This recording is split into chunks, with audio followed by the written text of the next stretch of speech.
রাহমাতুল্লাহি ওয়া বারাকাতুহু। নাহমাদুহু ওয়া নুসাল্লি আলা রাসূলিল কারীম। আম্মা বা'দ।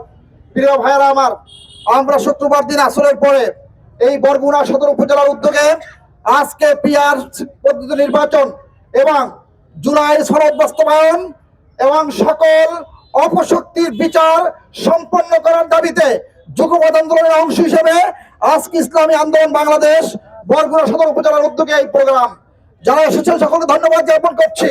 আমরা এক কথায় বলতে চাই, আমাদের দাবি একটাই, বাংলাদেশে আর স্বৈরাচারের পুনর্বাসন হতে দেওয়া যাবে না, যাবে না, যাবে না।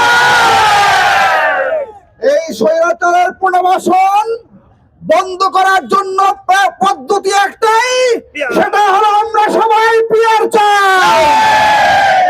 ভাইরা আমার, আমরা দেখেছি রাতের ভোট দিনের ভোট রাতে হয়েছে, তাহাজ্জুদের সময় নির্বাচন হয়েছে, 100 দখল হয়েছে। এইগুলো বন্ধ করতে হলে পিআর পদ্ধতির বিকল্প নাই।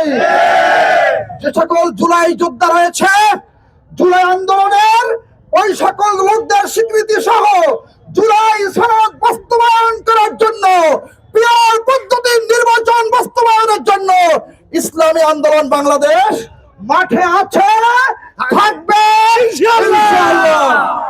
এবার সময় এসেছে হাত পাখাকে বিজয়ী করে ঘরে তোলার। এবার আমরা ইনশাআল্লাহ হাত পাখার বিজয় নিয়ে ঘরে ফিরবো ইনশাআল্লাহ। সকলকে ধন্যবাদ জ্ঞাপন করে, বরগুনা সদর উপজেলাকে ধন্যবাদ জ্ঞাপন করে, আজকে আমাদের বরগুনা 1 আসনের প্রার্থী মহোদয় রয়েছে, যারা দায়িত্বশীল রয়েছেন, সকলকে ধন্যবাদ জানিয়ে শেষ করছি। আসসালামু আলাইকুম ওয়া রাহমাতুল্লাহি ওয়া বারাকাতুহু।